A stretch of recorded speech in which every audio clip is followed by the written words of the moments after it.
more layers you're going to add. It's gonna be like Inception. Doing a deep dive. So now you should all watch it on your phone while you're doing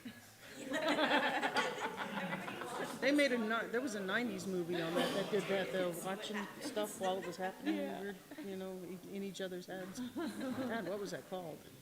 Liam Neeson was in it, I think. Or Ralph Fiennes, one of those guys. They look alike to me. Excellent. Is it 11? It's 11:03. Not bad. All right, panelists, are you ready? We are ready. Awesome. Good morning, everybody. Yay. Everybody's good and tired from a wonderful NAPBIRT conference, right? Absolutely. So, it's my pleasure to welcome you to the NAPBIRT Business Owners Roundtable 2025. Give it up for our fabulous panel. So, I'll introduce everyone. We have Stevenson and Deanna Stevenson. Together, they own Rocky Mountain Music Repair in Colorado. Melody Choplin owns Carolina Wind and Brass Repair. You want to show them your biker cut? Brass repair. We have Christina who owns Acadiana. Repair in Louisiana. And we have Sébastien Tassé, who owns his own music store in Canada. I tried on purpose to get a wide variety of types of shop from different geographical locations. I'm going to kind of keep myself as just the moderator because I'm also in North Carolina. I'm other Christina.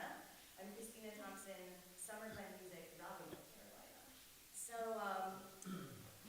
let's get started. I'm going to ask each of you to briefly tell us a bit about your business and how you got started. So Brian, would you like to kick us off? Sure. I was working for CMIT, the instrument school in Colorado, as the head balloon instructor for them, and the owner of that business was going to retire, and I took that as a sign that I wanted to go out on my own.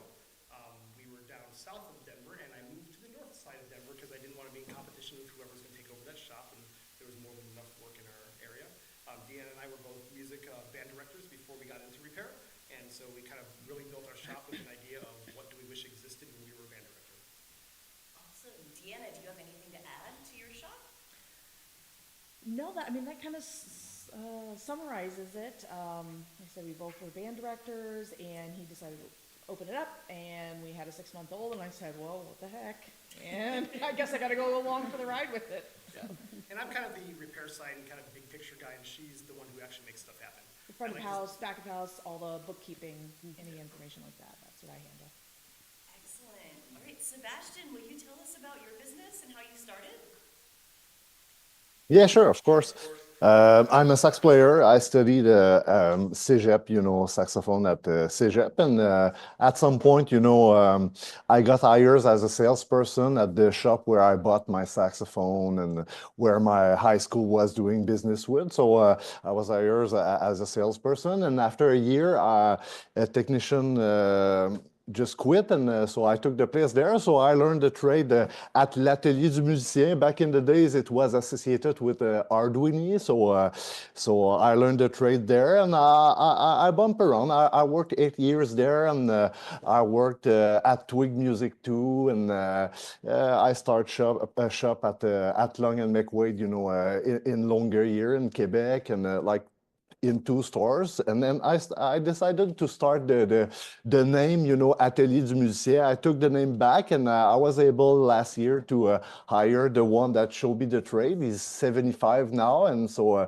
he's the brass technician that everyone knows here in Quebec. And so it's fun. It's like reviving the Atelier du Musicien like the old days, but the original owner is now dead. But yeah, so it's fun to continue it in that idea, having like just a shop. It's not much of a store, but yeah, I've been doing that for like 20-something years now, and yeah, I'm like 3 years in business now, and it's it's a bit more than a year since I rented a place, so yeah, it's pretty new, but yeah.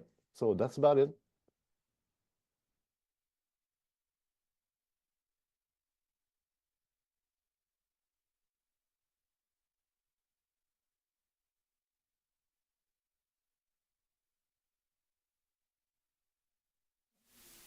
Okay.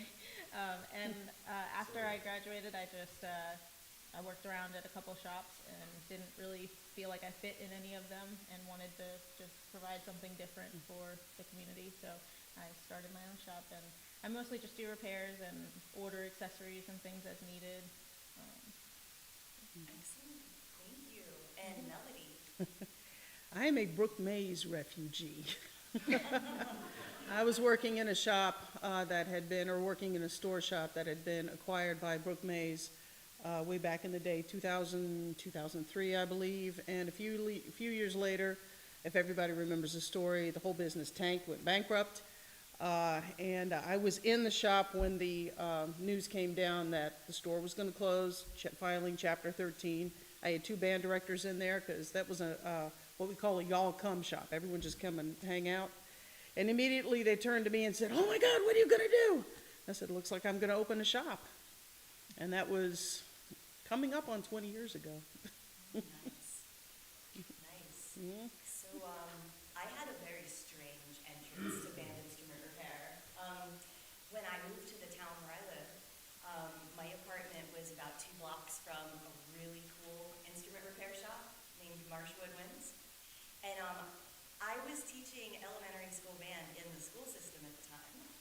And that was my way to decompress. Like, I would come home, I'd get off the city bus at Rodney's shop, and I'd just hang out in there and bother him. And we got to be really good friends, and I was in there so much, he's eventually like, "Take this apart, you need to earn your keep." You know, so I would be like stripping things for him, and he would do the repairs. I moved a little further away, and we kind of lost touch. And around like 2014, I got an email, and then I got another email, and then I got another email, and he was sick. And unfortunately, it turned out he was dying. And so I ended up being his final apprentice. He was reaching out like he needed help. And so I had this crazy, maybe 10-month-long apprenticeship. And I already had a business. My business, Summerglen Music, we did elementary after-school bands. And so I opened my own shop, kind of in my house. And for the first few years, I just served my own bands. Like, I did my own rental fleets. And it grew from there. But yeah, so I'm kind of a strange entrance into this trade. So let's talk about the initial days of starting a business. A big part of it is determining, how do I get this off the ground? When do I get this off the ground? And is this a good location? So I'd like each of you to speak on like how you determine where to open your shop, and if there were any ethical concerns, like if you would be taking business from existing shops, you know, what was needed in your community. Does anyone have anything they'd like to share on that? Yeah, I can start. We opened our shop about 12 years ago. So it's taken a little bit to kind of remember. But Brian was working for another shop. He kind of got the notification like, hey, things, you know, we kind of made the decision we need to open our own shop for various reasons. And so we went through this whole thing, and we, in a whirlwind of about 20 days, we went 25 days or so, working for someone else to getting the keys and opening up our own shop. And that's the way Brian and I are. As soon as we make a decision, we are all in gangbusters, and so we made it happen. This is over Christmas too. This was over Christmas. With a 6-month-old, and like. With a 6-month-old, and we're like, holy cow, we were young and stupid, and I guess it's kind of worked out for us.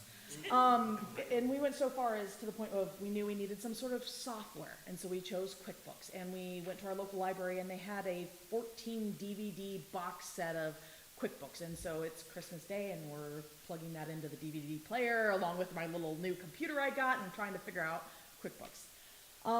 As far as location, We drove around. We drove around. We knew that we did not want to be, we knew the service area of Brian's old employer.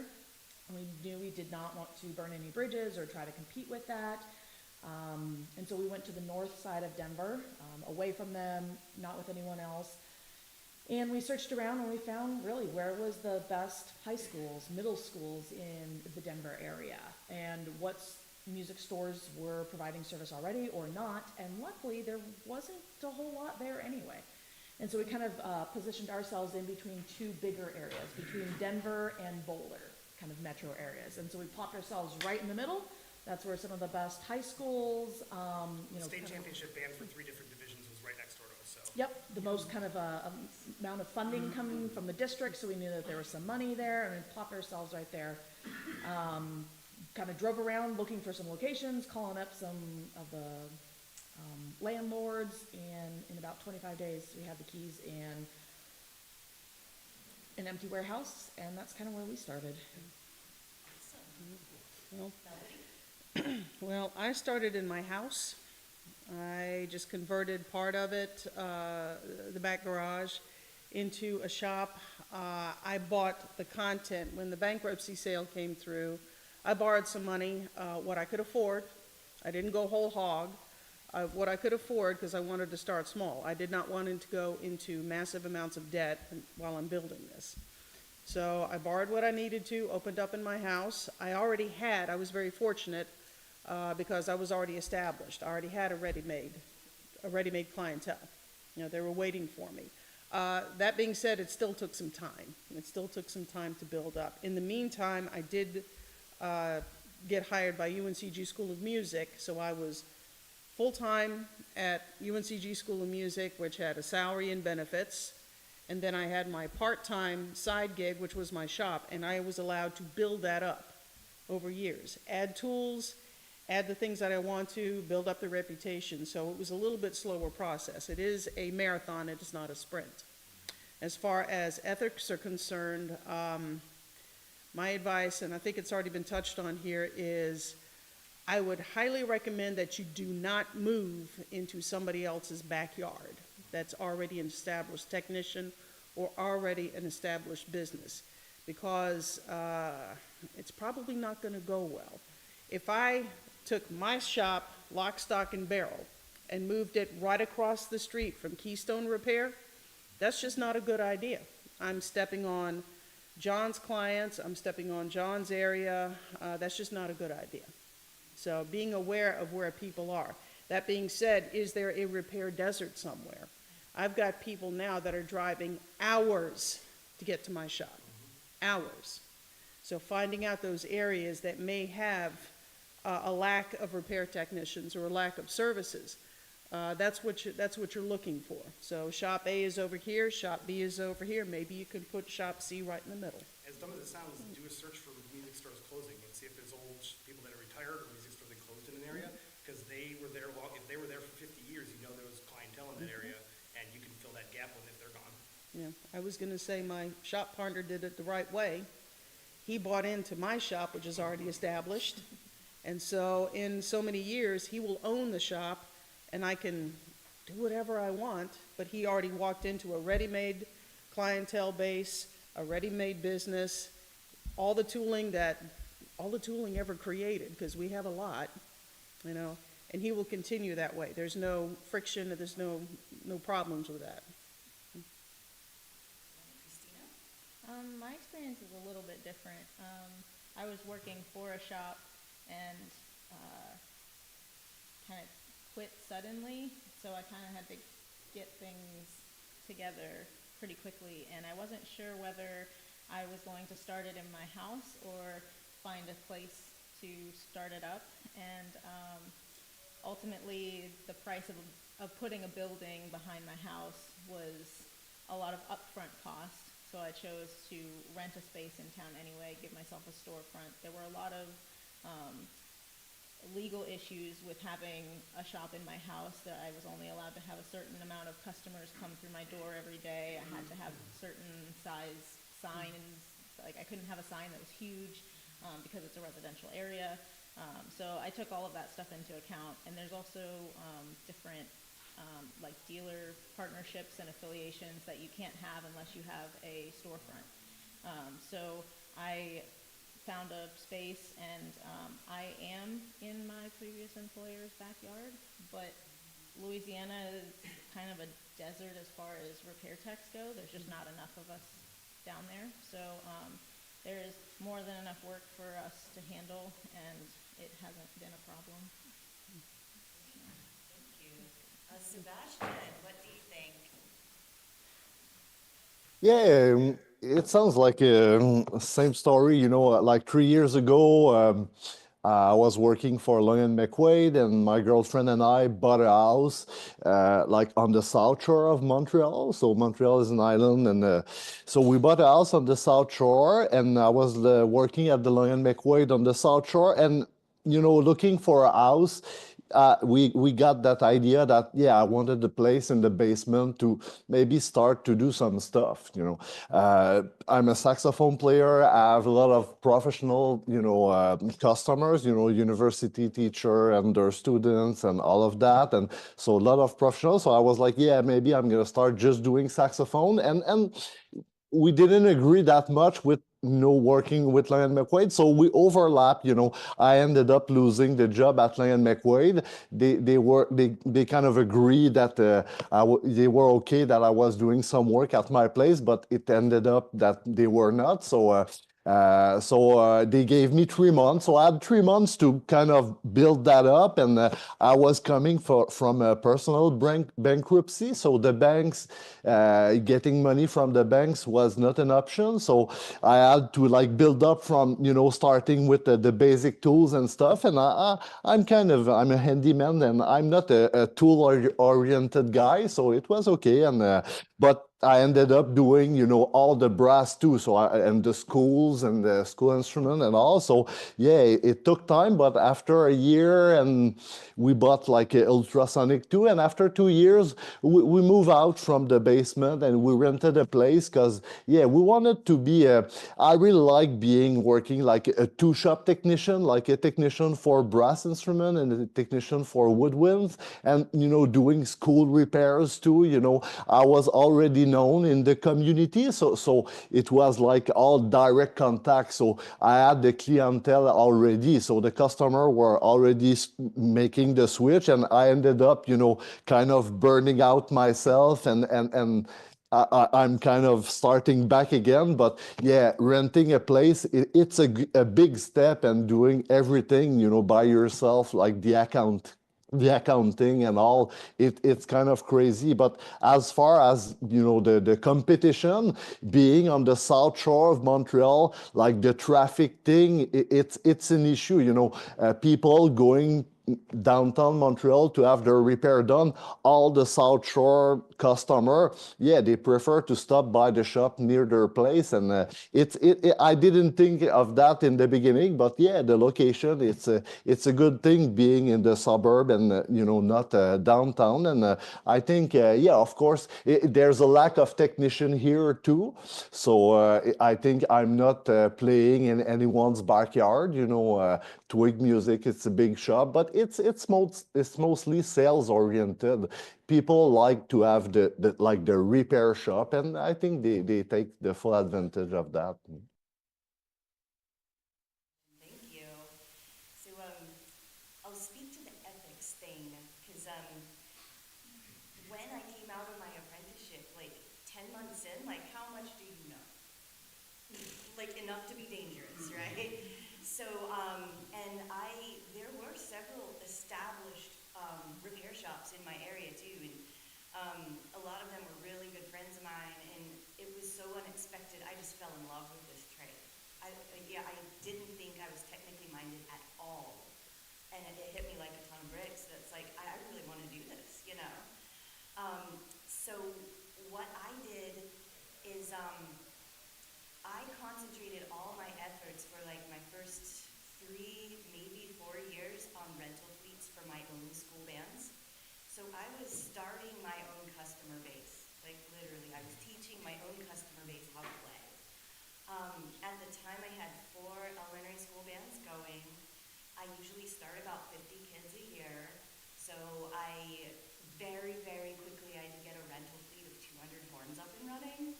and then maintain it. So that really helped me ethically, because it's like, I know I'm not taking business from this shop. I know I'm not taking business from that shop. And I got into NAPBIRT immediately. Like, I have a buddy at home, his name's Jim Peterson, and I've bothered him endlessly. I would come with like coffee and a muffin and be like, Jim, I can't do this, you know? And I didn't want to take business from him either. So I got in his back pocket, and he told me about NAPBIRT. And so I just started, like, I went to every regional I possibly could. I just tore through Technicoms and didn't understand them. I read the Allied catalog. I read the Fari's catalog. I looked at the, you know, the suppliers, like, learned what all these tools were.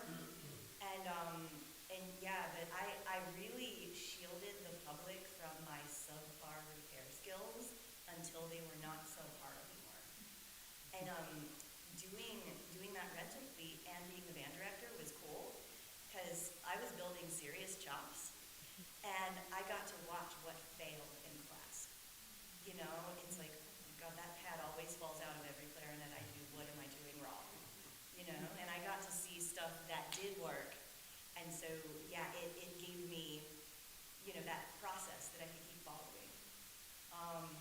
I decided to do it in my house just because I didn't want to really start attracting a lot of business, because I honestly, I didn't have a lot to give. And staging it at my house, like, was a great way. I could just get the rental fleet going, drive it over to the town I do bands in. And to this day, there are no repair shops in the town I do bands in. Like, it's not a huge repair desert, but people will have to drive half an hour to get a repair, you know? And I'm over there 2 days a week. So I told the band teachers, like, in the area around my schools, like, if your kid has a repair, drop it in the front office of this school. I'll be there on Tuesday. I'll be there on Thursday, and I pick them up and take them home and bring them back to my next band class. Done. So that's how I manage my location and stuff.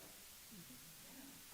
So I'll pit stop. We're going to talk next about startup costs. But does anyone have any questions or thoughts that you'd like to ask right now of any of our panelists? One last really quick thing. Do your research.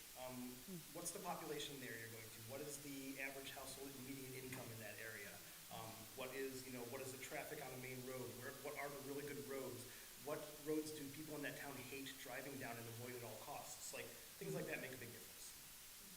Yeah, that's huge. All right, if there's no questions, what were your startup costs like? How did you go about raising them? And that includes tooling. Like, how did you build that first initial investment that you needed to get your shop off the ground? This question would be Deanna to answer. Yeah.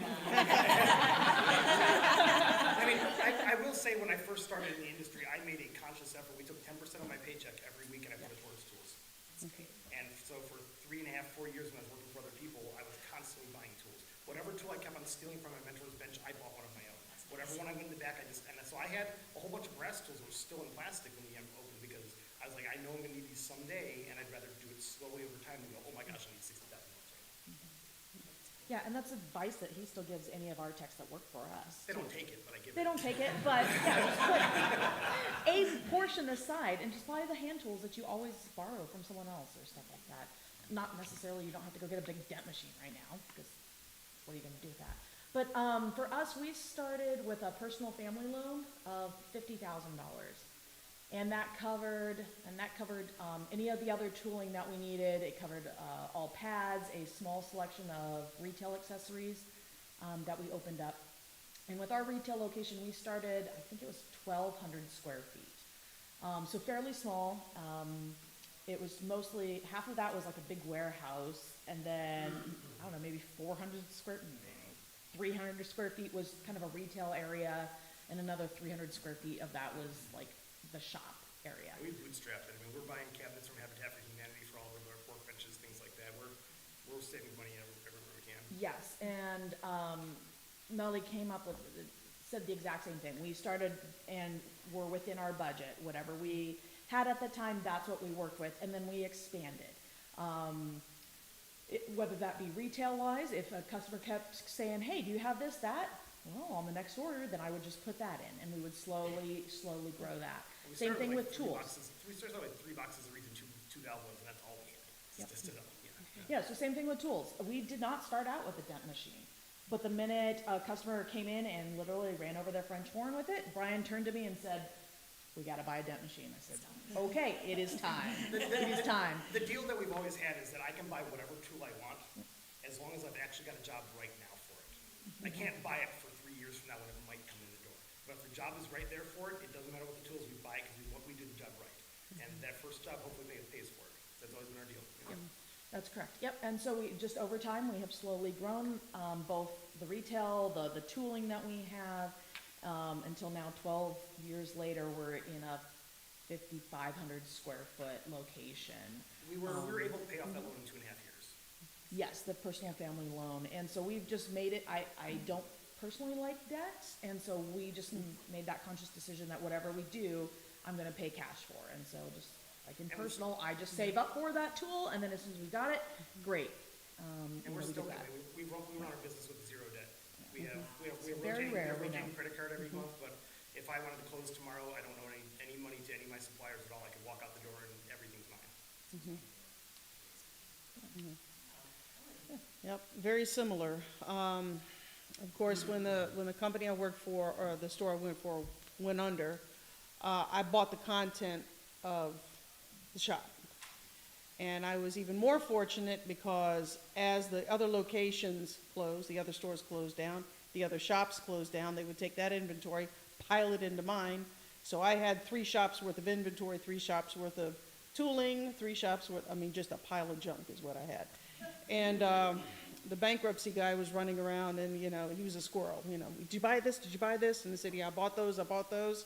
He shook his hands in my face and said, get it out of here by Friday, it's all yours. Are you really? And so I took it all.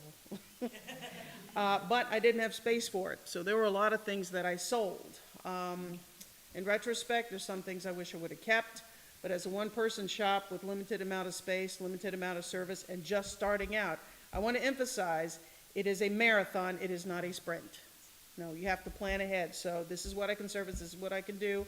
I sold the lacquer oven. I sold the great big grinders. I sold the great big lathes. There were 2 of them there. I sold all of that stuff, so I recouped some of my initial money. I spent approximately $15,000, bought the content, and I'm still using it today, which is great.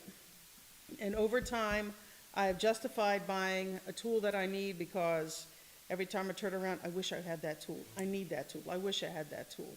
And within the budget that I built per year, I would put aside so much that I would use for tooling and so much that I would use for different inventory. We do not do any rentals. We do not do any retail at this time. We are thinking about it. We are thinking about expansion, such as right now we have a mobile unit, and that's going great guns. But we planned for it. We looked at it. We planned for it. We don't owe anybody anything either.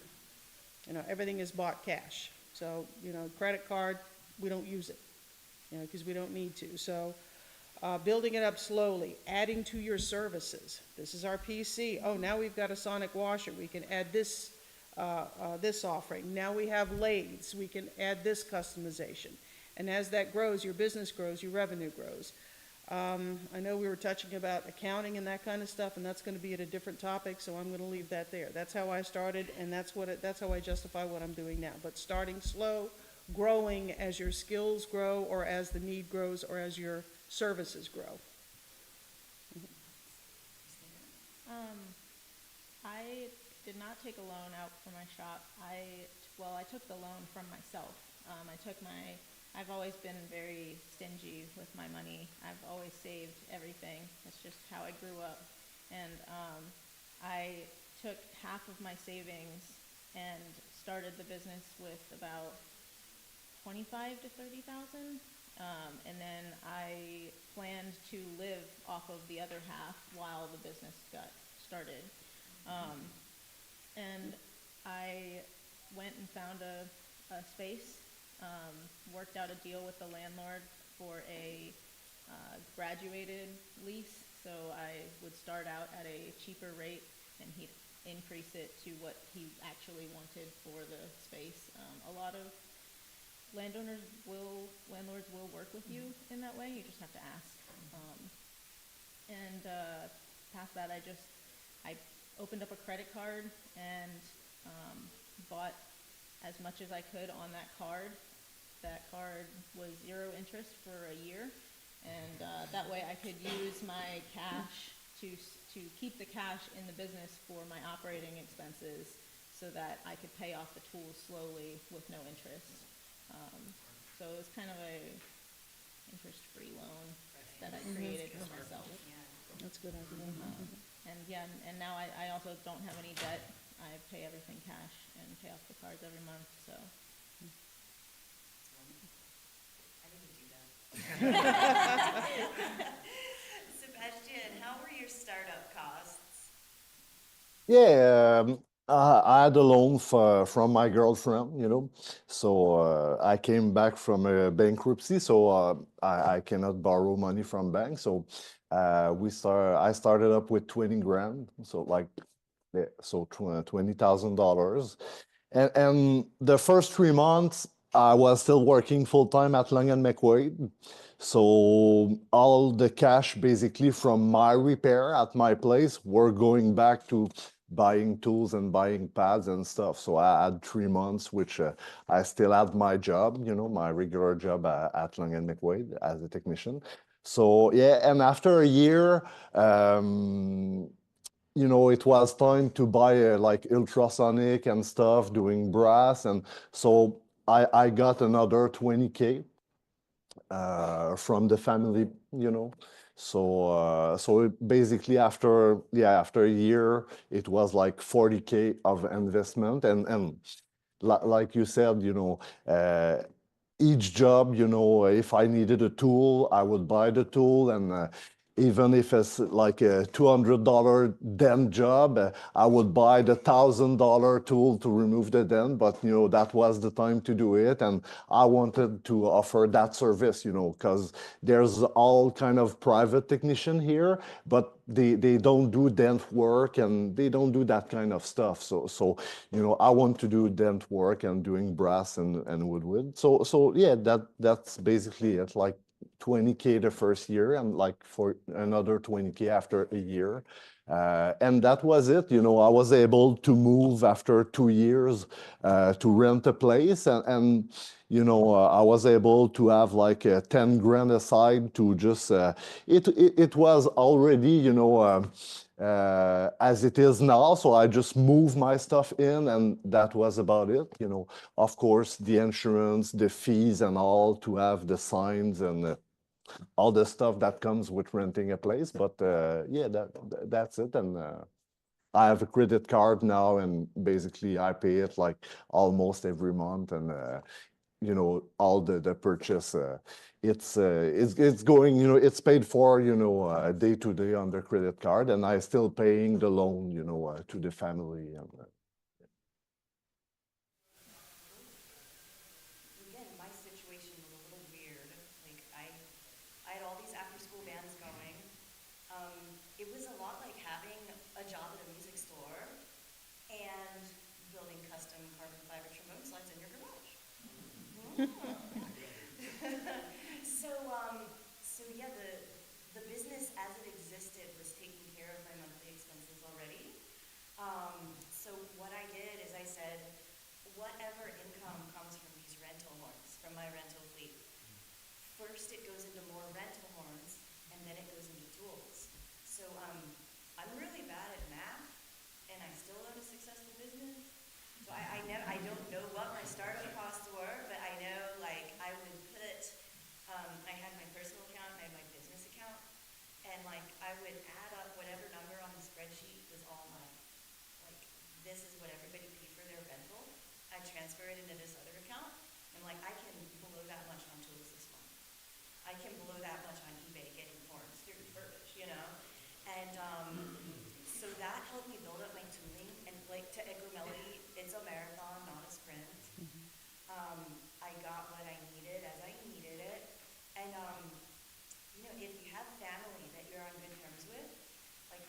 was an engineer, and I think he was sad that I became a musician. And so, like, when I was sad when you started fixing. he was very much less sad. He's like, "You're doing what?" And I'm like, "So," and so yeah, he would email, and it's like, "Hey, have you heard of this company called Freeze? What do you want for Christmas?" And yeah, so he was thrilled to invest in the business, and he did it by like buying me tools, and he bought me like French horns that had been run over by trucks, and said, "All right, show me what you can do." You know? Nice. Yeah, so it was actually like a neat bonding experience with my dad. It's like he'd send me this stuff. It's like, "I found this for $10 at a yard sale. What can you do with it?"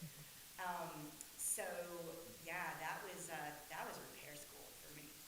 It's like, you know, your dad is like, "Hey, fix this. Impress me."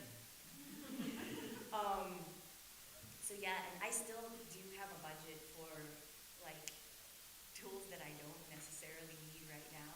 It's like, hey, that's extra money. That's in the savings account. I'm going to the yard sale. I also have a practice. This is kind of getting off the startup cost, but you know those customers who insist on paying you in $100 bills? They come here. Like, I put them in a special pile for the yard sale, and it's like anything, you know, a large bill, like I bring it and I give it to Music Bank.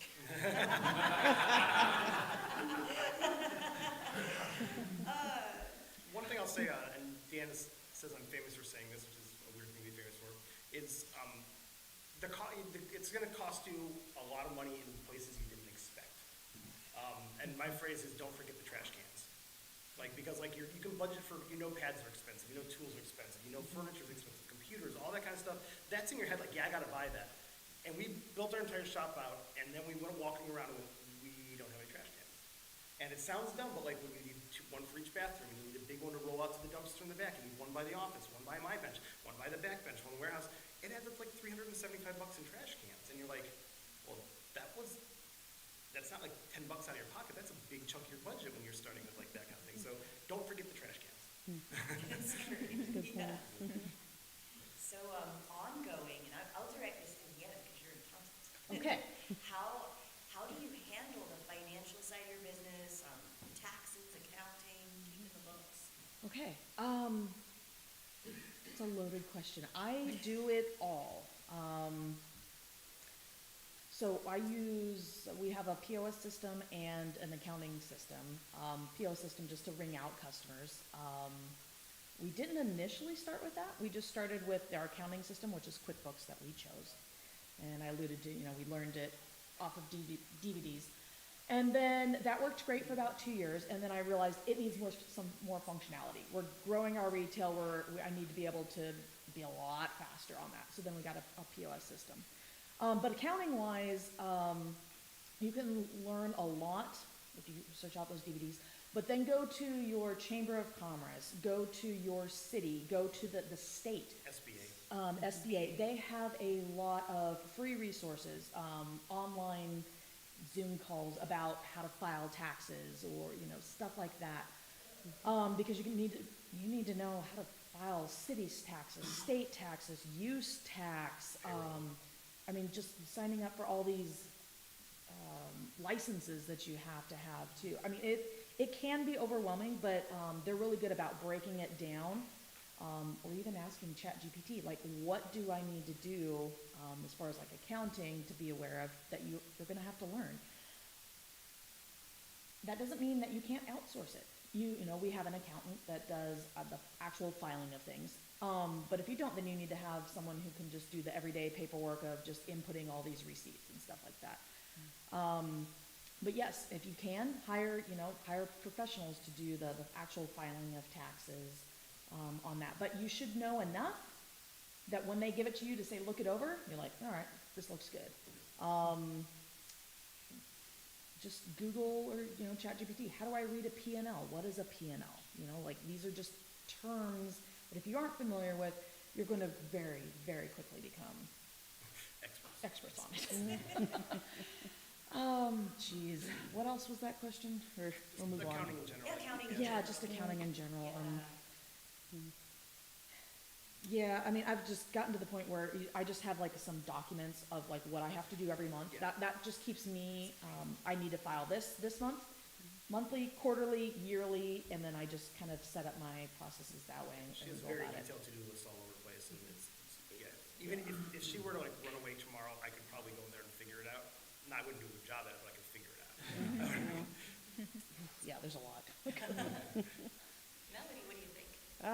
Well, because I started the way I started, I kept a lot of my initial bookkeeping on spreadsheets. I wasn't that big, and at that time, I'll be honest, taxes and accounting and bookkeeping terrified me in keeping up with the money part, because I'm not that good at it. So what I did was I made sure that I had a separate account with the business, anything, and a separate credit card. So anything for the business, no matter if it was a pack of screws for $1.99 or, to be honest, a sonic washer at $16,000. It didn't matter what it was all gonna go on the card. That way I could always keep track of every kind of business expense. And I made myself monthly, reconcile that. You know, paying off what I needed to pay off, take care of business, and make sure that it got reconciled. This was a lot of effort because I don't do this well. All of the other logbooks and lists and inventory sheets I kept on spreadsheets. And monthly, oh God, here we go again. Monthly, I would keep up with it. It was a labor of, I can't say it was a labor of love because I hated it, but I also know that it was necessary keeping up with it. And since we went from a sole proprietor, or since I went from a sole proprietor to now an LLC, and as the business grew, as the profits came up every year, as I could see this, I expanded. When I went full-time in my own shop, I expanded to using QuickBooks. I did that one deliberately because, not necessarily for the point of sale, although I did use it as a point of sale at that time. I could integrate it in with other Intuit products, so that way it's one-stop shopping. I didn't have to have all these different places to put things. It was all in one spot, and that was important to me because I'm not good at it, and I don't want to spend a lot of extra time at it. You know, I want to fix clarinets. I don't want to be spending all my time with the paperwork. All right, and I was a one-person shop. When David came on board, so now we're a two-person shop with a flush monkey, I hired a bookkeeper. And this is a QuickBooks person. She goes in, she cleans up everything. North Carolina has decided now that labor is taxable, so we had to have the sales and use tax.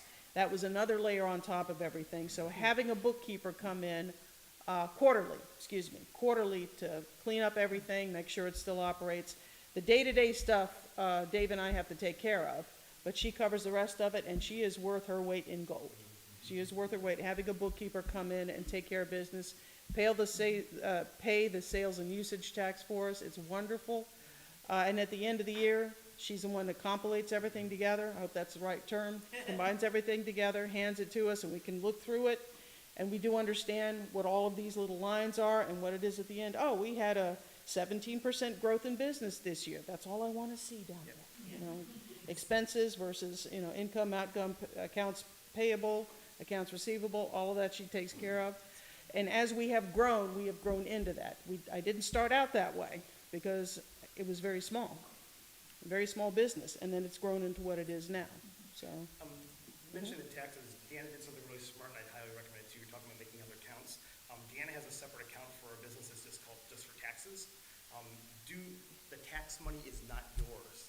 Just because they hand it to you doesn't mean you can spend it on other things. Put that tax money, sales tax, use tax, payroll tax, put it in a separate bank account that you're not allowed to touch, because I have known so many businesses, not just in this field, that go out of business because they like, look at all this money in my pocket and spend it all, and at the end of the day, like, oh wait, I forgot to put that aside. So it is not your money, it never was. Put it aside because it's just going away. That is good advice. That is That's very good advice. It can be tempting. Yeah, I can. What's your accounting method, Christina?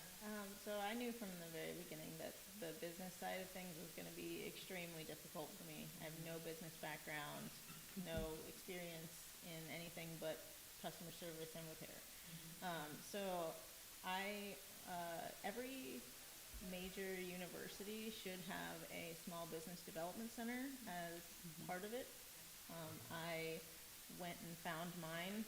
They said that you have to watch an introductory webinar that's like an hour long, and then you can just start taking webinar classes.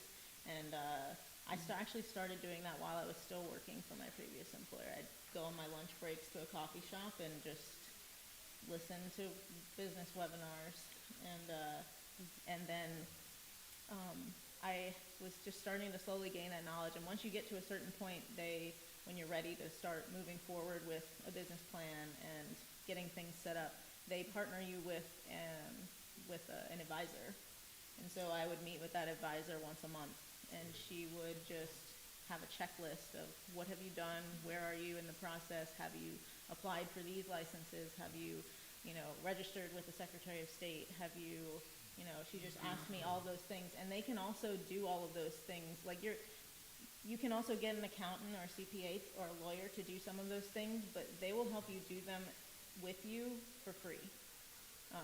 Because all those other services, they'll charge you $100, $200 to file all those things, but they helped me do it all for free. And then having a good accountant is also just make sure you have a good accountant and one that knows small businesses. Small business taxes are completely different than large corporate taxes or individual taxes. I am very thankful that my sister is also a CPA, but she works for a large hotel holding company. So she was like, I can help you with terminology and stuff, but I can't help you with your individual situation. So I bounce some things off of her so that I can ask concise questions to my CPA that make sense. And past that, I use QuickBooks and let my CPA do most of it, and my sister will go in there and clean up some stuff that I mess up all the time. So you have to lean on those people who know those jobs better than you do. Yeah. I'm sensing a common denominator here. Yeah, I do have A lot of another Table there. another resource that's really good that I found is the NOLO books. It's NOLO. And it's a whole line of business-related, tax-related, anything that you can want. They've got a specific book on something. And it's basically kind of like a business for dummies or business for blondes kind of thing. It kind of really breaks it down and will help you find ways that take advantage of business expenses that you can write off, fringe benefits, how to deal with a lot of that. I think Deanna had Christina buy that, didn't she? Yeah. If anyone who's starting a business, there's a couple of them that I recommend. So take a look at those and see if there's one. You can generally get them free from the library, or they're not that expensive. So just another resource. Sorry. Yeah, and frankly, if the accounting and the taxes and all of the bookkeeping and the admin stuff, if that's what's holding you back, because it is very intimidating, but you can do this. And I'm hearing another common denominator here. Everybody had a plan. Everybody had a plan, a short-term plan, a long-term plan, a growth plan. Everybody here had a plan. And when you have that plan, one of the biggest things is breaking it down into the tiniest steps. It's like, what can I do, to take one bite of this goal this hour? I might go and research, where is the small business development office? I might go see, what do I have to do to set up? I'm still a sole proprietor because I'm very small. I just have a ton of insurance. How do I set up a DBA, doing business as me, so I can take payments by check to Summerglen Music, not just me. That was, I was doing that long before I opened as a repair shop, when I was still working for the school system, and it was getting very, very bad. That's what I did on my planning periods. It's I would start churning out the plan, and as the plan got fleshed out, it's let's follow it. Sébastien, what is your accounting practice like in your business? Yeah. I'm good with numbers, but I hate doing accounting. From day one, I incorporated, I created a business account, and I went with the Square Up system. So I didn't want to have any transition to make at some point in time, after a year going with adding a system and I was using Square. I'm still using Square only for the like doing invoice and processing cards and stuff.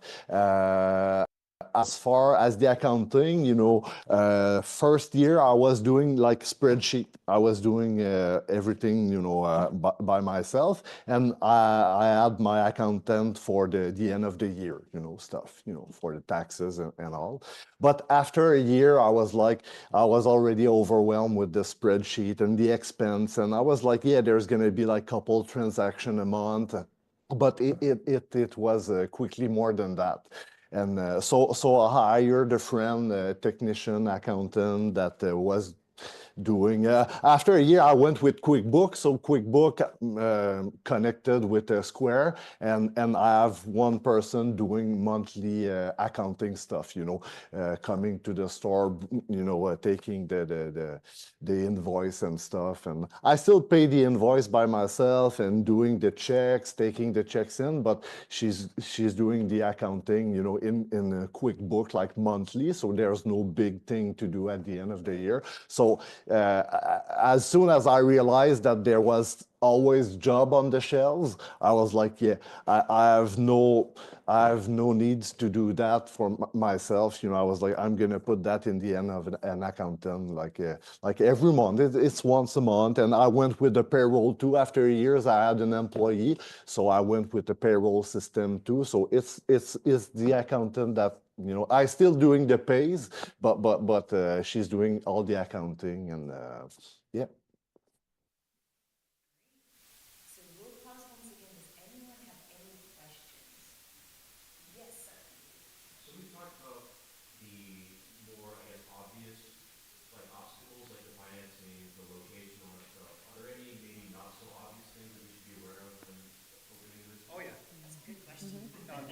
I'll put, you guys can tell me if I'm wrong, imposter syndrome. Oh.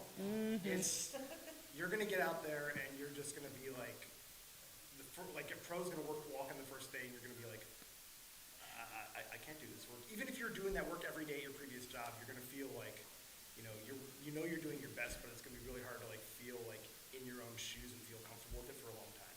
And you just need to push through it.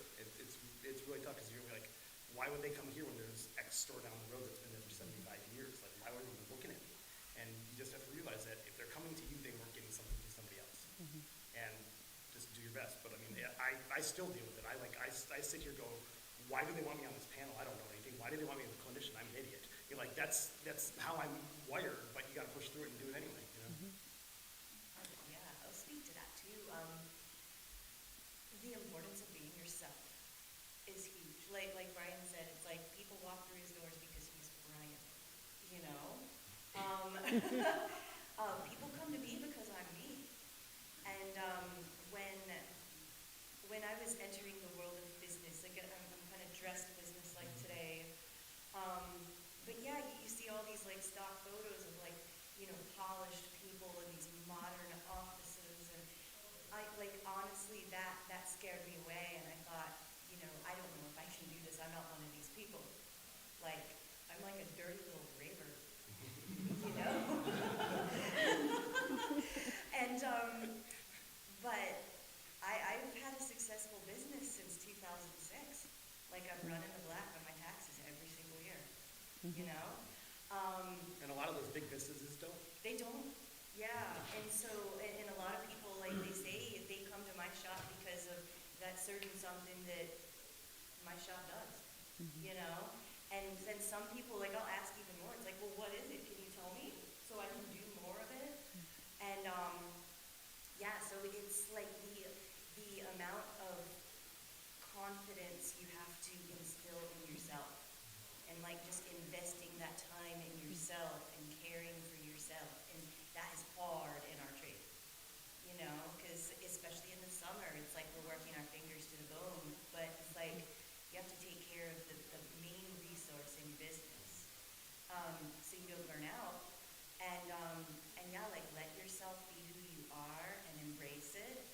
And I did a lot of work with target market. Like, some people are not my target market, you know? And if they don't like me, it's like, well, that's okay. Maybe I'm not the shop for them, you know? Yeah. I would say also a big thing, just off the train of thought, is like enjoying food. It's like this. Yeah, it was. Never mind. When it rolls back into the station, let us know. Well, I was gonna say that it can be very intimidating to step out on your own. But I look at it this way. There's not one business owner anywhere, and it doesn't matter what business it is, that hasn't faced the same thing. You know, you always have to start somewhere. And normally that's gonna be at the beginning. The thing is to start, take the step. You know, when you're ready for it, when you think you've got your plan together, take the step. You know, the accounting, all the other stuff that you were asking, all those intangibles, yeah, just take the step. You'll be fine. I thought, I got back really quick. Yeah, you got it. The train I rolled got into the back. station. Two really fast things. When you're thinking about the name of your business, don't put your name in it. Because if you ever want to sell it to somebody else, nobody's going to buy Brian's music but another Brian. That's all. And then you're going to have to be on stage all the time once you own a business. You don't get to turn it off. Everything you say, everything you do, everything you put online, you are on stage 24/7. So just know that that's part of it. Like Rocky Mountain Music Repair is me, and I am Rocky Mountain Music Repair. They are interchangeable. And I go out there and I say something, whether it be political or something like that, that I truly believe in, and I'll stand up for things that I want to. But know that that can't affect your business because you are your business, and that comes with the game. But the best thing about owning a business is you don't have to ask anybody's permission to do the right thing. I don't have to ask anybody if I want to do something, including Deanna. If we know that if it's the right thing to do, we just do it and we don't have to ask permission at all. And that's the best deal in the world. John. We had one question come in on the live chat, which was any tips on balancing family with owning a shop? Bring your family to the shop every day.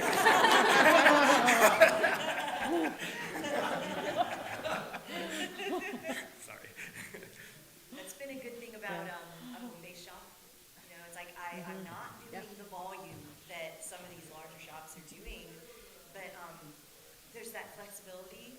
Like break time, I go down and see my husband. You know, and like I have my pets there. Like everybody is cared for because it's like I'm there. And yeah, just like embracing the seasonality of it.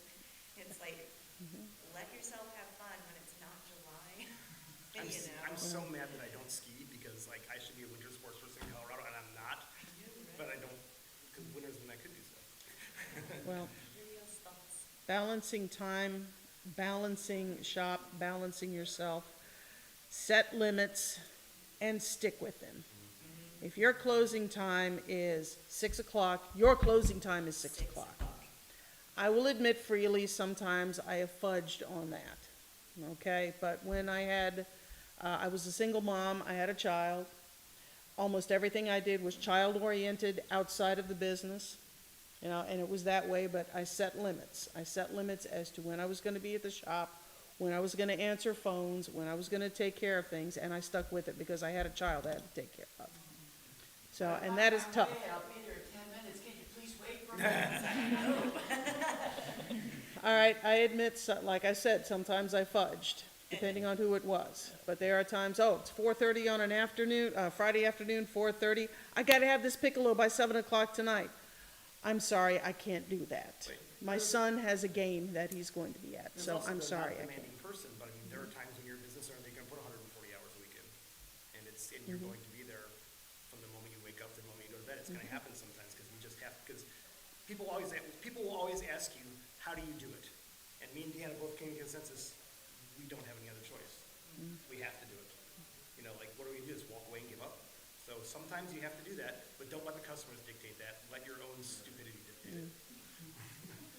Sébastien, what are your thoughts on balance? I was getting crazy about the job I was not able to take in. You know, I was worried about those two. You know, I don't have time to do it, and I can tell you, you know, I put the time in my business, and that's why I'm kind of burned out right now. But yeah, in the beginning, I always thought that, the next customer is going to be the last customer. And at some point, I realized that the shelves were full of instruments and I had to catch up. And now I'm playing catch up since the last year or so. And then, the dates were not met, and I was starting to get angry customer, and I was like, okay, I cannot save them all, and I can just do that much in a day. And now it's starting to get better. And no, they're gonna come back, and switching shop over and over at some point, from one store to another, it filters down the customer. The one that are coming to my shop, they are not coming back because they bought their instrument here, and I'm the only one that is working there. They are coming to my shop because they follow me, so they are happy to see me. They can go anywhere else. But yeah, it's hard sometimes to not take the blame for the job I just didn't take and just cut myself. And they are all friends. I study saxophone. They are my colleagues that I work with at school. They are friends, and it's hard to say no because it's not all customer that you don't know. They become all friends, and yeah. But I needed to make the cut. Having a cell phone for the job, having a cell phone for myself, and if I'm not there, I'm not there. I don't answer the phone, and it's hard on me. But yeah, I think we need to approach it like that. Otherwise, you're gonna burn yourself out. And yeah, it's hard not to take the blame. For a job that you didn't take. And Christina, what are your thoughts on balancing work and family life? I'm not doing a good job of it. I haven't figured it out yet. I am currently in a really bad state of burnout, and I'm, working through it and trying to figure it out.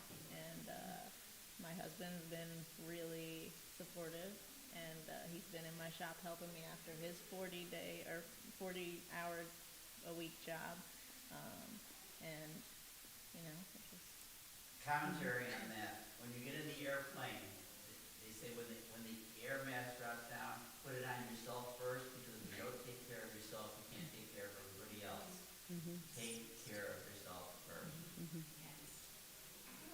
And having the ear, the NAPBIRT and all. I think it would be great. One thing that it's hard from here, it's training someone.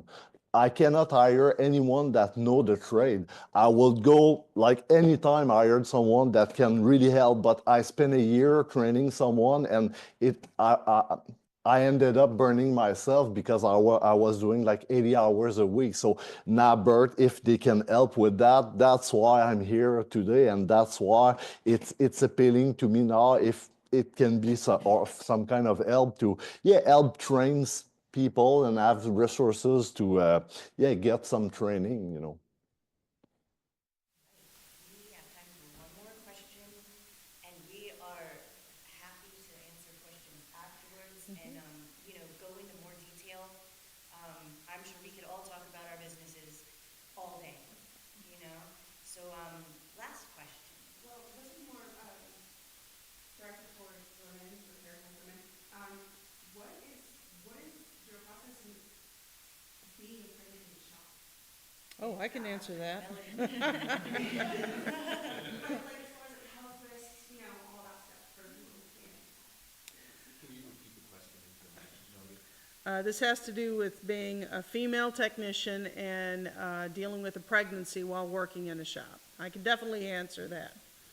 I was very careful about what I did, what I lifted, and this was more towards the end of my pregnancy. At the first of your pregnancy, you're fine.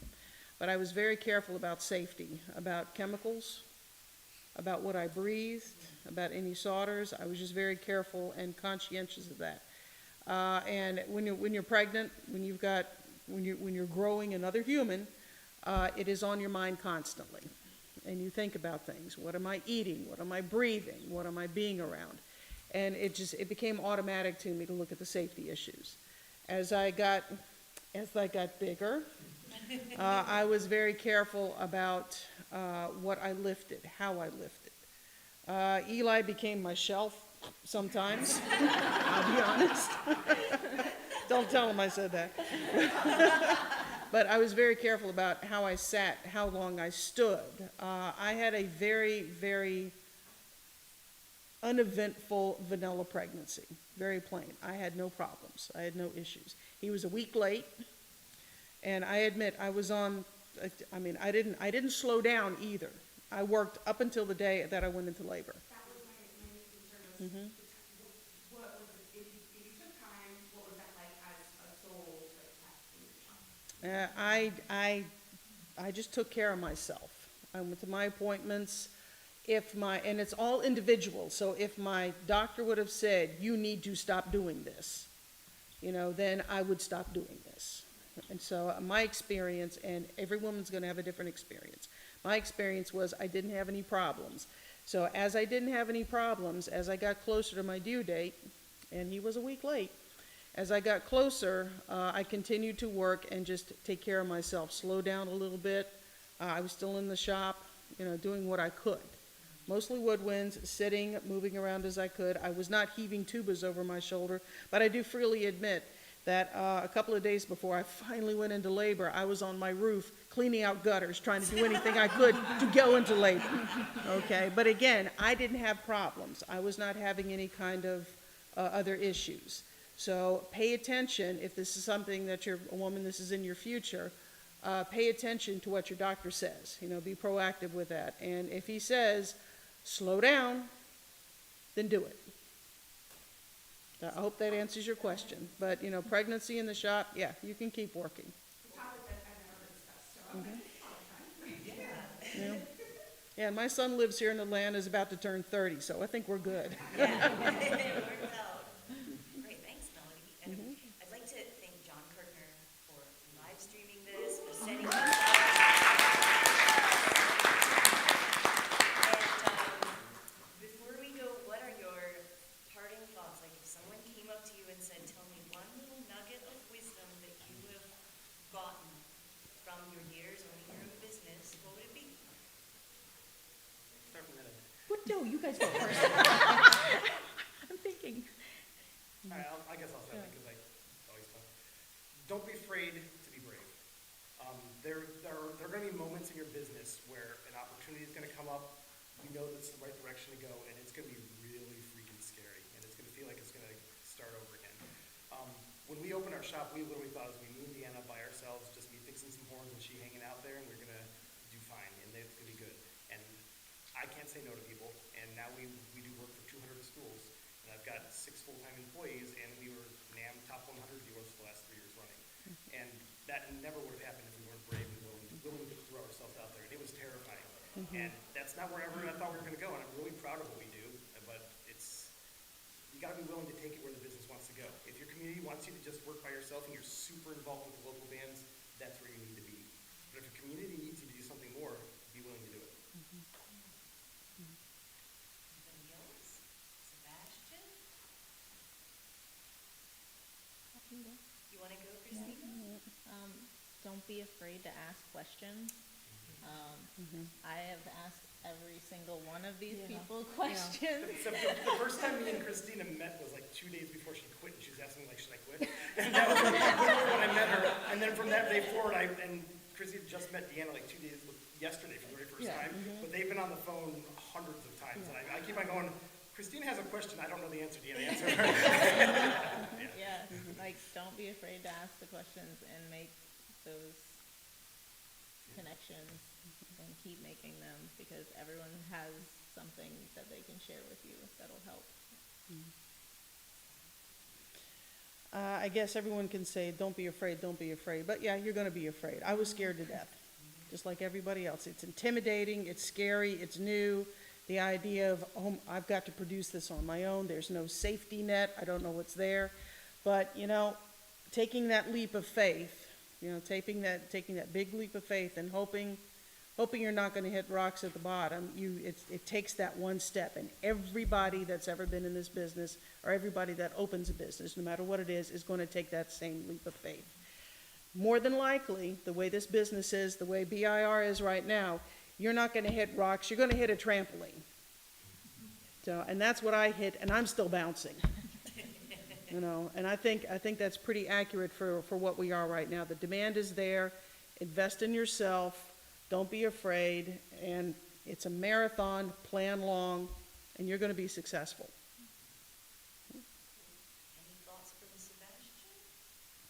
Sébastien? And I heard that before, but yeah, stay true to your image, you know, the way you want your shop to be, and you have a style and embrace that, you know. I was bummed to one shop to another, and I always felt that, you know, I had a good idea, customer liked what I did, and I was a misfit in all those stores, those shops, and now, you know, I have the confirmation that, you know, I'm doing good, because customers still coming for me, for my shop, and I have my little dog at the shop. It's all, I'm like a technology kind of guy, the setup here, it's a fun place. It is to my image, and I think, you know, be confident in what you're doing, because yeah, you're gonna be scared, but yeah, and I was always scared, you know, the money and all, and I would have done that 20 years ago. I wish I had the energy